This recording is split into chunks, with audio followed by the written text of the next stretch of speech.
A big thank you to Marlon, one of our players on the professional player pathway. We get a lot of questions from our players on our programme and who I work with, both as a coach and as an agent. Now, this is from my friend Marlon Ramirez. Marlon is a big Gooner, big Arsenal fan, and I know for a fact Saka is one of his favourite players. So, great question that he's asked me, and I thought that this is a great one, not only to share with our existing players who I represent and work with, but also it's a great one to share to the football community globally. So this season, he was supposed to be playing under 14s, but he was in the under 15s team. He also regularly played under 16s every week, but he was supposed to get an opportunity to play for 18s, but didn't due to injuries and sickness. He was wondering if it's a good idea to keep playing up years, or is it worth going to Newcastle Jets or Central Coast Mariners just to be in an academic environment. He's had an offer from Newcastle, but it turned down at the start of the season. Wondering whether he should take it next season if it comes around. Now, this is a great question we get all the time, and the big question is should you be playing in your age group to necessarily play like at what you would call a higher level, so to play at like say a Newcastle Jets or a Mariners, but within your own age group, or should you play locally based football and community based football but maybe play 2-3 ages up? This is a really long question to answer because there's a lot of variables, but anyone who follows the Premier League, you will see recently players like Rio Ngamoa, who scored the winning goal for Liverpool against Newcastle, 16 years of age, turning 17, and he's playing Premier League football. Now, you don't get to that level by sticking in your own age group. So quite simply, I worked on one of the biggest projects in the Premier League for teams like Liverpool, Leicester City. I've worked for PSG. The project that we worked on for the English FA and the Premier League, we have spent over £2 billion to date gathering data and developing some of the world's biggest superstars. Now, what we discovered within this data over the 10-year period is that one of the prerequisites to actually playing as high a level as you can possibly is actually by playing up ages, getting a challenge physically, technically, tactically, and socially. Now, one of the other things that you've got to come into play is, let's say you live in one particular area, and like with Marlon here, if it's going to be an hour and a half car journey one way to go and train at an academy like a Newcastle Jets or a Central Coast Mariners, then you've got training, then you've got to drive an hour and a half home. We've got to really start to look at that. Is that beneficial? Now, I would say, and not just from me just guessing, because I've worked at the top level of football for over 25 years, both as a coach and also as a player agent. And no matter where you're based in the world. Now, if you've got an opportunity to, say, train at an Arsenal or a Liverpool or a Manchester City, then I would say you grab that opportunity with two hands, okay? When we're talking about academies in Australia, the USA, Canada, with all due respect, and I mean this with the utmost respect, but we've got to be careful because those academies are not at the level that we've got in the UK or Europe. Now, one of the big things is working out how many hours you need to do a week and quality versus quantity. So I'm going to drop it in the link below and in the notes. There's a YouTube link to a video that I've done on the amount of hours you need to do. That's an important one. If you're in our school community and you've got access to our school community, then you can access that video and it's pinned to the top of our page.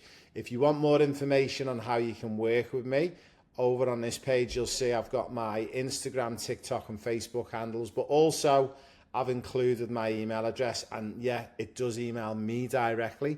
So if you want help with your football, drop me an email and I'd love to help you. Now, Marlon, once you've watched that video on how many hours you should be doing, we speak about quality versus quantity. I'll give you an example. If you're in an environment where you're training with a group of players, no matter what the age is, if there's 14 players in that training environment and you know, hands on heart, you are number 1, 2 or 3 in the pecking order of the strongest players, that's a real big area of concern. So when you're recording how many hours you should do a week, and we know it's the plus 130,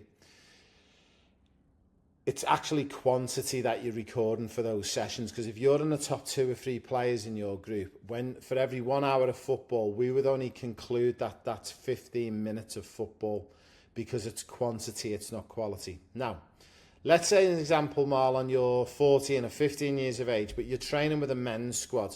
Now, this men's squad might only be community level football, but physically they're going to be bigger, stronger, faster, which means it's going to give you such a challenge. And in turn, that challenge will help you develop.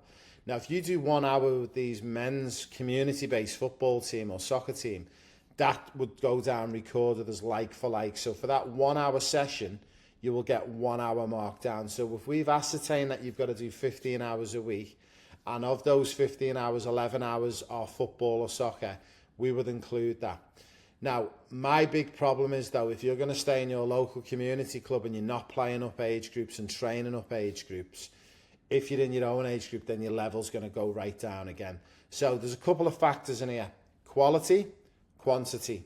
Anything that's quality is where you know you're getting a challenge. So if you're in that training environment, and if you know when you look around the players, whether they're men or 16, 17-year-olds, if you know in that session, I'm in the middle or to the bottom of the group of ability and physically being able to keep up, that's where development's happening. And that's like for like, that 1 hour with those men or older boys is going to give you that 1 hour to record. So that's a quality session. Now, some of the other factors that you've got to take in as well, don't get too caught up, and people get caught up with game days.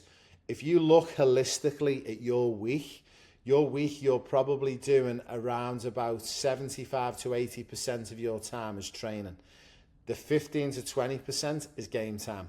It is more important you get your training environment right. And again, I wouldn't get carried away with a coach too much. The environment, what we discovered in the Premier League, was far more important to players to develop than having Jose Mourinho or Pep Guardiola as your coach.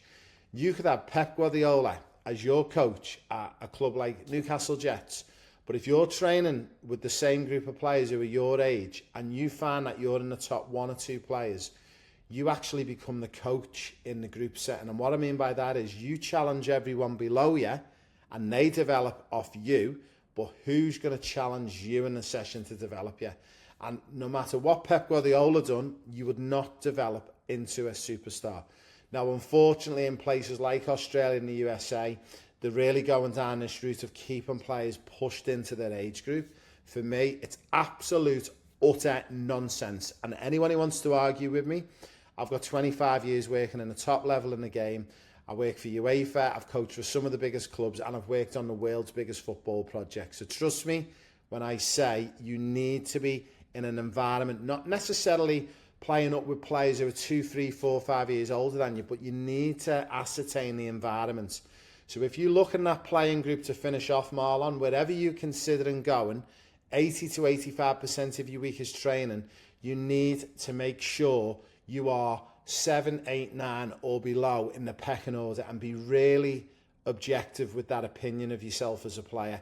Don't actually pigeonhole yourself, go, no, I think I'm in the top 3, but you know you're not, because it's going to hinder your developments. You need to make sure. Now, one top tip I can give all the boys and girls out there and all the players out there is, if you want to add in some extra quality sessions to bring your level up, look into things like indoor football or soccer, futsal, and look to play, if you're a boy, look to play up 2, 3 age groups. Look to play men's futsal. Girls the same. Look to play in the women's, but for the girls' benefit as well, girls, you can probably stay in your age bracket, but go and try and join in with the boys of your age group, because normally they're going to be more of a physical challenge and a technical challenge for you. So Marlon, I hope that answers you, helps you to get the answer you're going to make an informed decision yourself. But my advice would be, 1, look at your environment. 2, you don't want to be spending hours and hours in the car every week if that environment can be set close to your home. And for me, for the age that you're at, you need to be playing and training with men. That's where you're going to get the challenge. And for me, you might go, well, going to play divisional men's football, they only do 1 training session a week. Okay, well, the game and the training, that's about 3 hours a week. Now I've got to make up another 8 or 9 hours somewhere else. Go and look at futsal. Speak to the club that you're playing at. Is there any other men's team training on a different night or a different time slot? you'll be amazed. You can actually evolve this around your environment. You can actually set it to your environment. So be clever, be smart. And what you'll find is you'll be able to pick up games of football, pick up training sessions, but you've got to think outside the box. So again, to finish off, the top tip, if you've got 15 players in your squad and you're training, if you're in the top 3 players, that is the wrong environment for you. Regardless whether it's Newcastle Jets, whether it's Central Coast Mariners, or Billy Bob's FC, wherever you live, it's the wrong environment. You need to be probably 5, 6, 7 or below in that pecking order. And if you're not, then that is a major concern for me.